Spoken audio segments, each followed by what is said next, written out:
Инвестировать в токены или инвестировать в акции? А в чем разница? В децентрализации.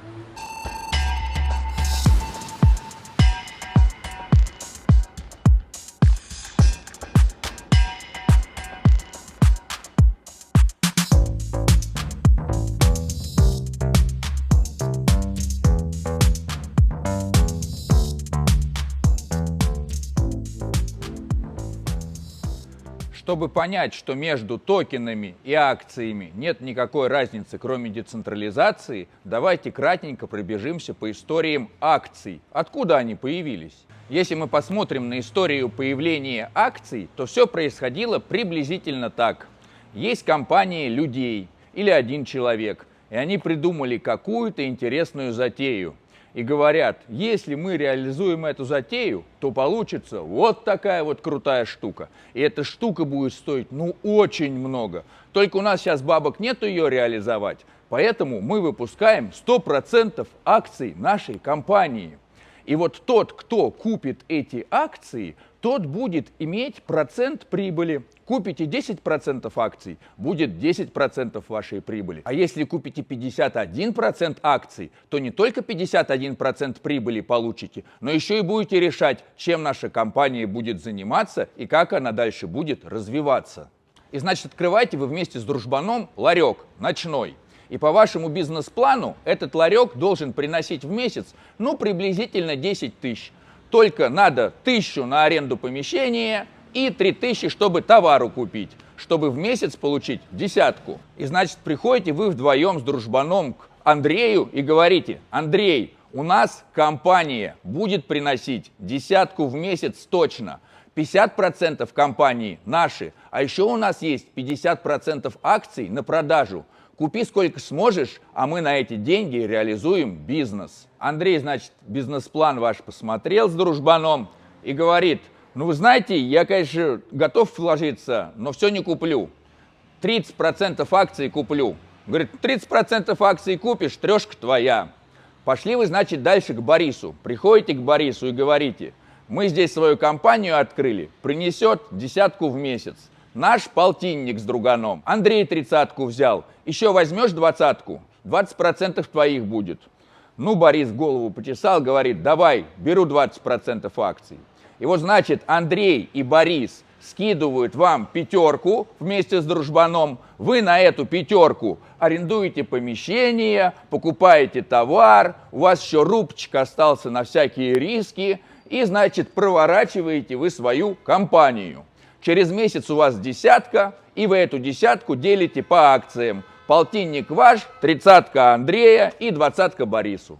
Месяц прошел, вам эта затея понравилась, Андрею и Борису тоже понравилось, вы решаете продолжать. И вот вы делаете бизнес-план, который будет вам не один раз приносить 10 тысяч в месяц, а будет приносить 10 в месяц на протяжении нескольких лет. Если на начальном этапе акции вашего ночного ларька ценились приблизительно в 5 тысяч, то акции ночного ларька, который приносит 10 тысяч в месяц, можно смело продать за 100 тысяч. И в принципе акции компании Google ничем не отличаются от акций ночного ларька. Ежемесячная прибыль компании делится между всеми владельцами акций. И тот, кто владеет большим количеством акций, то есть получает большее количество прибыли, тот наиболее заинтересован в этой компании, а значит имеет право принимать решение о том, как и куда будет компания развиваться. И таким образом Андрей и Борис, которые купили акции ночного ларька на ранней стадии, через пару лет могут увидеть на этом месте огромный супермаркет.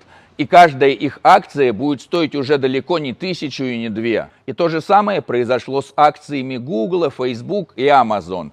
На ранних этапах это были какие-то компании с какой-то там идеей. Кто-то там купил какое-то количество акций, компания начала развиваться, акции стали стоить дороже, эти люди перепродали акции другим, потом третьим, потом четвертым, но компания продолжала развиваться. И вот эта компания мега-гигант, и каждая ее акция стоит столько, сколько вся компания не стоила на ранних этапах.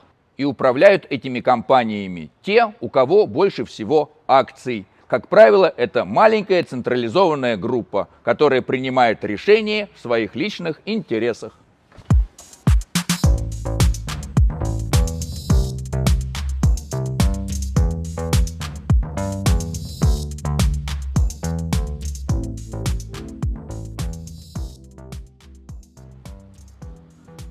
вот решили вы со своим друганом создать компанию, которая занимается поиском по распределенным данным. И вы говорите: ну вот, наверное, наша компания будет суперценная. Мы даже не знаем, сколько она будет стоить в будущем. Но вот сейчас мы выпустим 1 миллион токенов. И вот этот 1 миллион токенов, это и будет вся вот эта прибыль, которую наш децентрализованный поисковик в итоге принесет.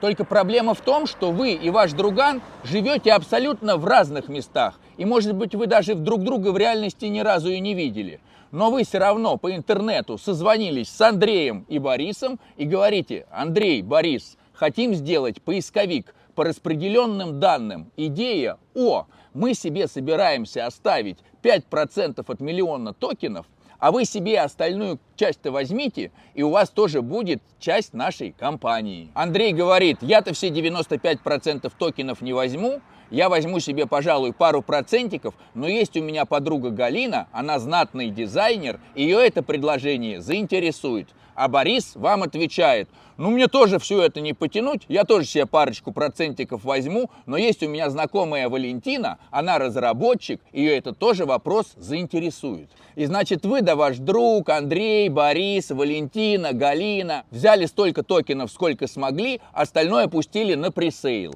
И вот значит, эти миллион токенов рассыпаются по неограниченному количеству участников. И каждый из этих участников владеет небольшим количеством этих токенов. И эти токены — это то же самое, что и акции компании «Ночного ларька» или акции компании Google. Как вы будете принимать решения и управлять своим поисковиком по децентрализованным данным? Вы будете голосовать этими токенами. Где гарантии, что этих токенов не напечатают новый миллион? А есть блокчейн. В блокчейне все записано. У каждого есть уверенность, что столько токенов, сколько напечатали, столько и есть. И тот, кто владеет этими токенами, тот таким количеством и владеет. И, соответственно, тот, у кого токенов больше, тот больше заинтересован в существовании этой децентрализованной компании, а следовательно, его сила голоса в этой компании намного больше, чем у того, у кого этих токенов меньше. Если большинство токенов окажется в руках малой группы, то на самом деле не будет никакой разницы между токенами и акциями. Решение будет приниматься малой централизованной группой. И если бы мы могли взять и 100% акций распределить по миллиону людей, то каждый владелец акций владел бы децентрализованной компанией, так как решения бы принимались не малой централизованной группой,